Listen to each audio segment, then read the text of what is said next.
It's turn 8 of Auburn Crown 0.4 and my defenders of Donsborough continue to be pummeled, so let's flip over to the replay and see how they went. So his elite has retreated, of course, they need to be reinforced, but sadly my guys at the front are copping a beating from the Great Dragon and also these fanatics at the front who come in and do the dirty work at the end of finishing off my second veteran unit. The battle in the ancient lands continues, and he takes a little bit of damage this time, which is encouraging for me. Alright, so our losses were not too bad, even though I did lose a couple of veteran units, which takes quite a bit to replace. Now, the ancients will definitely need this this extra coin from the trade routes, so I'll say yes to actually both of these offers now that Mulcan has mobilized.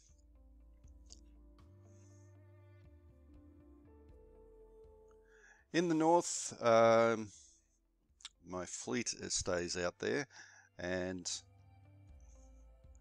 I need to work out what I'm going to do here. So I've moved up my garrisons just basically to have a bit of a look. I need to know where his units are, and I can see the Dreadworm is there, but of course I can't get to him this turn anyway. So my garrisons continue to be the spies, and I'm going to sort of rush up there a bit. It might not be the best plan, and I'll try to keep these two units hidden, but that can only happen until he moves out. If he moves one hex towards me, then obviously they both become visible, and if he does that before the Dreadworm attacks, then they will find some fiery breath in the forest. Okay, these two units here are diversions. They're not really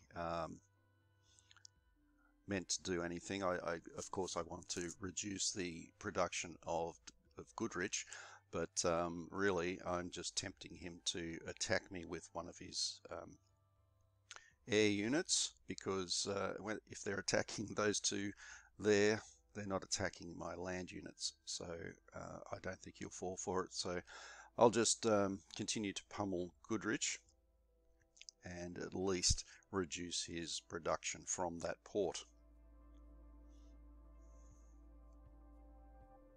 I'll have a bit of a look down here and see if there's anything in port. Yes, there is. I found just recently, I've been playing for a long time, but this is something recent, that if you move your fleet or your ships past a port and don't actually stop, as long as it goes adjacent to the port, it will show you if there's anything in the port. Up until this point I've been putting things next to the port, adjacent, and finding them to reply, which sometimes is very detrimental. I'll continue to reinforce down in Guildford, because I imagine that the Vikings will attack there at some stage in the not too distant future.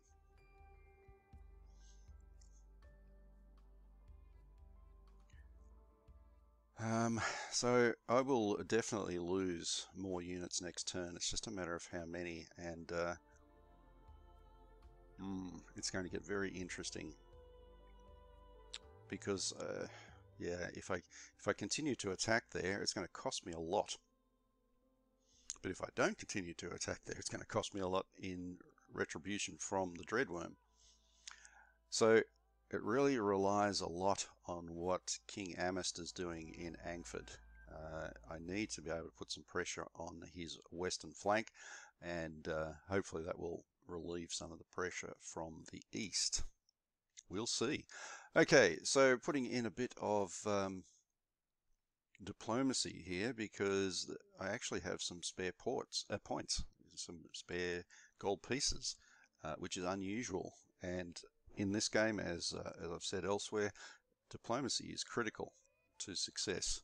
Not only the extra units that you get, but of course the extra gold pieces that come from tributes and so forth.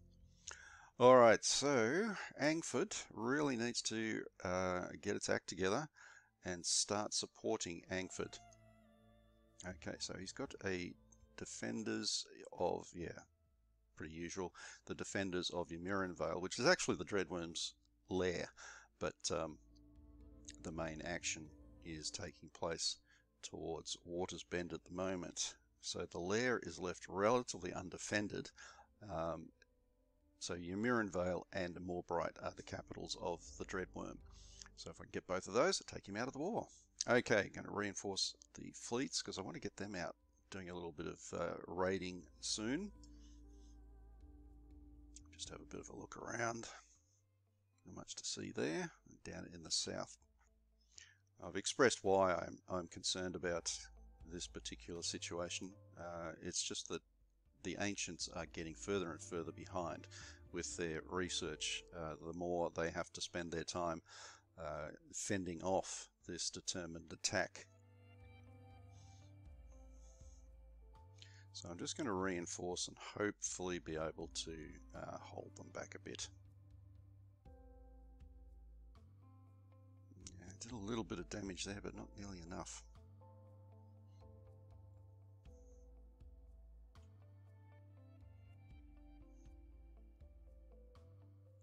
But of course, if I can weaken him a little bit, his attack becomes weaker, and that's what I'm really hoping for at this stage. The other thing I'm hoping for is that Chinua and or Sanai will mobilize, and that will present, I should say, a threat to his southern flank. Obviously, he's built the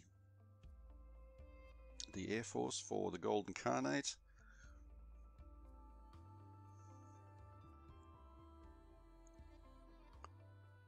Okay, so there's not much more I can do there for now. Go across to Malkan. They've gone up to 210 gold pieces. That's not enough for magic, so I will reinforce my units here, and maybe, just maybe, I will be able to mount an attack against Fort Axe in the coming turns. Oh, there's a build-up here towards Fayez Post. Now that means that he is looking to attack into the north of Malkan. Okay, he's not building the tunnel, therefore he's focusing his effort on Malkan. This is where the hammer will fall. Alright, fair enough. And that post will fall. He will be able to get into the north of Malkan in the coming turns. So I'm hoping that the Silk Sultanate might join me reasonably soon. I haven't put any diplomacy points into them, which I haven't been able. Well, I have been able to do. I just focused elsewhere. So we really need to make sure that they get into the war ASAP.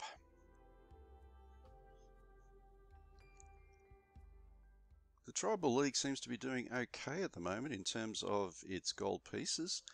And that's encouraging because they're basically left to their own devices for quite some time, and gives them an opportunity to build up their research. And as I said at the beginning of the game, this one I am going to be focusing on a diplomatic sort of approach for them. It takes ages to get all four into the war, all four neighbours or allies into the war, but it does mean that I get not only their gold pieces, but also their units. And in the meantime, I can just build up my research for them. An aggressive approach is also good.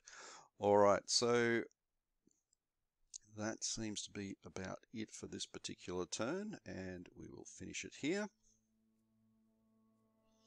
Alright, so the option here is to accept this offer. It's a very surprising offer because Lord Toran and the king have a history that goes back. It's full of animosity, and for him to offer his services to the king, everyone smells a rat, but it's useful to have an undead army on your side. So I'm going to say yes to that, and that will mobilize Angthrong, and A few other things are taking place here. Potentia is joining the war.